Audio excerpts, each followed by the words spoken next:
In October of 2024, in a forensic laboratory in Granada, Spain, a scientist named Jose Antonio Llorente prepared to answer a question that had haunted history for more than 500 years. On the table in front of him were the fragile, fragmentary remains that had been kept for centuries in a tomb inside Seville Cathedral, bones long believed to belong to Christopher Columbus himself. Llorente had been working toward this single moment for 22 years. 22 years of testing, of dead ends, of waiting for the science itself to catch up to the question. And the conclusion he was about to make public would take one of the most basic facts that everyone thinks they know about the man who changed the world and crack it wide open. Because for 5 centuries, the story had been simple and settled. Columbus was a wool weaver's son from Genoa in Italy. And Llorente was about to suggest that this story might be wrong, and that the truth ran back to a people that the year 1492 was busy trying to erase from the face of Spain forever. Now, before we go a single step further, I have to be completely straight with you, because this channel does not sell certainty. It does not actually have. This DNA work is genuinely difficult, and it is genuinely contested. The remains are old and badly degraded.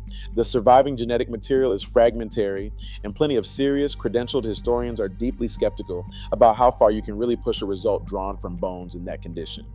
So treat everything that follows not as a closed case with a tidy verdict stamped on it, but as what it actually is, a real, open, unresolved historical mystery. The most tantalizing kind there is. If unsolved riddles from history, the ones with a genuine scientific twist, are your kind of thing, then you are absolutely in the right place. So here's what Llorente's team actually announced. After comparing the DNA drawn from the Seville remains against that of known relatives and descendants, they concluded that the genetic markers were compatible with a Jewish origin, most likely Sephardic, from somewhere in the Western Mediterranean, rather than with the traditional Genoese story everyone had been told for 500 years. Compatible with, not proven beyond doubt. But it was enough for the lead researcher to go on Spanish national television and state, in effect, that the evidence now points toward Columbus having had Jewish roots. And the very moment he said it, an old, disreputable, long argued over theory that mainstream historians had waved away for a century suddenly had a serious piece of modern science standing behind it. And if a 500-year-old mystery cracking open on live television is your idea of a good time, do me a quick favor, tap the like button. It truly helps this kind of history find the people who love it and subscribe to Bloodlines and Borders for more. Now here's the part that makes this so much more than a lab result, because the idea did not come out of nowhere in 2024. Long before anyone could test a single strand of ancient DNA, scholars had noticed a strange trail of breadcrumbs scattered all through Columbus's own life. And once you see them laid out together, they become very, very hard to unsee. Start with his signature. Columbus signed his name not plainly, but with a bizarre, deliberate, triangular arrangement of letters stacked into a little pyramid. A cipher that he never once fully explained to anyone, and that has never been definitively decoded to this day. Some researchers have argued that hidden inside that strange arrangement is a concealed Hebrew meaning, a private code embedded in the most personal mark a man owns, his own name. Then look at his private letters. On the letters he wrote to his beloved son Diego, the personal ones, the intimate ones, not the official dispatches meant for the king and queen, Columbus made a tiny markup in the top corner of the page. 2 small Hebrew-like letters that correspond to a traditional Jewish notation. A little written blessing that religious Jews still place at the top of a page to this day. And here is the detail that stops people cold. That mark appears only on the private family letters. It vanishes completely from the ones written for royal eyes. A private habit kept carefully out of official sight. Then there is the obsession, and it was a genuine, burning obsession. Columbus was completely consumed with Jerusalem and with the temple. He filled his personal writings with biblical prophecy. He compiled an entire book of it. He framed his whole voyage at times, not as a hunt for a trade route or for gold, but as a sacred mission to gather the wealth needed to reclaim the Holy Land and to rebuild the temple in Jerusalem. This was not the ordinary everyday piety of a Genoese sailor looking for spices. It read, to more than a few people who studied it closely, like the deep and specific yearning of someone with a very particular, very personal relationship to that history and that place. And then there is the date, This is the one that raises the hair on the back of your neck. Columbus was originally scheduled to set sail in early August of 1492. His fleet finally actually departed on August the 3rd. And the day before that, August the 2nd, 1492, was the absolute final, no extensions deadline for every single Jew in Spain to either convert to Christianity or leave the country forever under the Alhambra decree of expulsion. By the Jewish calendar, that very stretch of days fell right around Tisha B'Av, the solemn annual day of mourning for the destruction of both temples in Jerusalem. So picture it.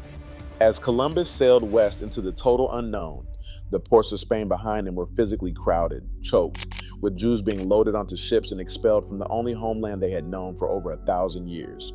Coincidence, say the cautious historians, and they may well be right, but it is an eerie one. His voyage and their exile left from the very same country in the very same handful of days. And finally, follow the money, because that trail leads somewhere striking too. Columbus's voyage was championed at court and partly financed by powerful conversos, men from Jewish families that had been forced or chosen to convert.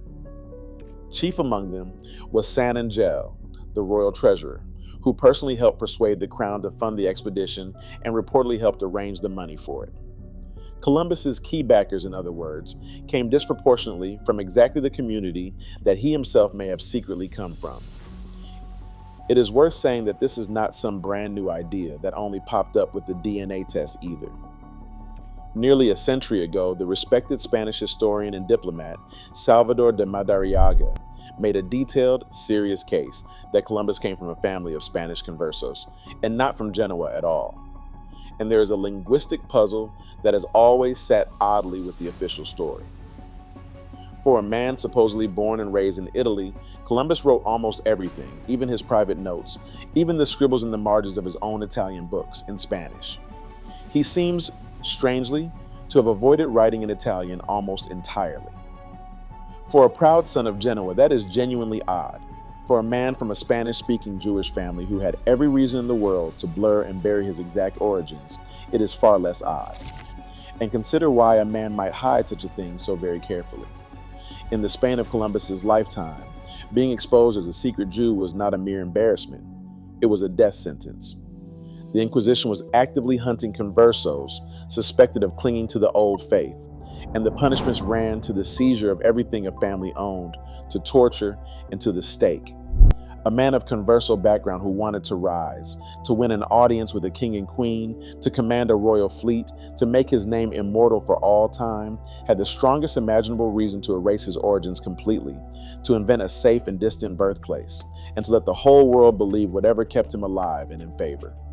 If Columbus really did carry that secret, then his lifelong silence about where he truly came from was not strange at all. It was simply survival, practiced by a master.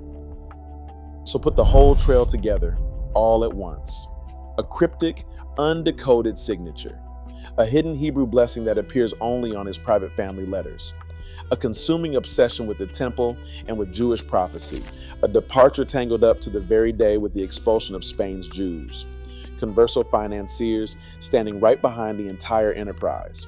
And now, 5 full centuries later, a careful, cautious DNA analysis that comes back compatible with a Sephardic Jewish origin. Any single one of these threads on its own could be explained away as a coincidence.